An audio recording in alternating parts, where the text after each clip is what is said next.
For the latest on this, let's bring in CTV's Jeremie Charron, who joins us live from the nation's capital on this Friday morning. Jeremie, the Prime Minister stopped short of saying he'll remove tariffs on Chinese EVs in exchange for the removal of Chinese tariffs on canola, which is devastating the industry, particularly in those prairie provinces. So why the hesitancy from the Prime Minister?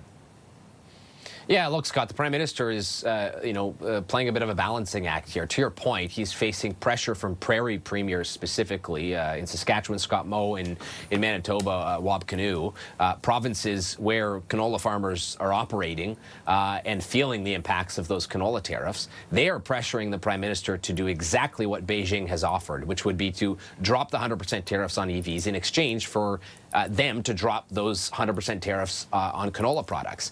But on the flip side, the Prime Minister is facing pressure here in Ontario from Premier Doug Ford to not make that decision, as well as the auto sector that is already hard hit by, auto tariffs from the U.S. administration. They are making the argument that these Chinese EV tariffs, dropping these tariffs on Chinese EVs, would allow for China to flood the market with its EVs and further have a negative impact on the auto sector here in Ontario. So the Prime Minister is, faced with a difficult decision whether or not to, help one industry or one sector or fight for the other sector. It's a difficult position to be in. And the auto sector has pointed out, understandably, that their position is that to drop these tariffs would just be helping one sector to hurt another sector. And so it's going to be a difficult decision, one way or the other, regarding what the Prime Minister does.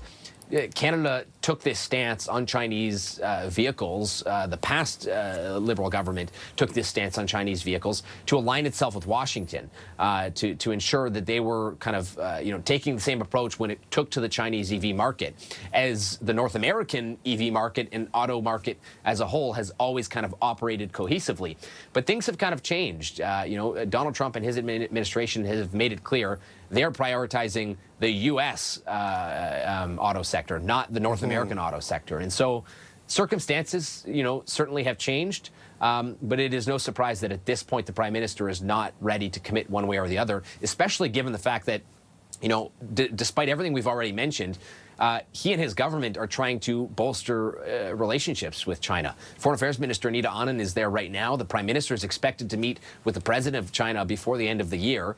In the face of this trade war with Donald Trump, Canada is looking to bolster its trade with China. And so there are many factors at play here that make this a very difficult decision, Scott. CTV's Jeremie Charron reporting live with the very latest from Ottawa. Jeremie, thanks so much for this. Anytime.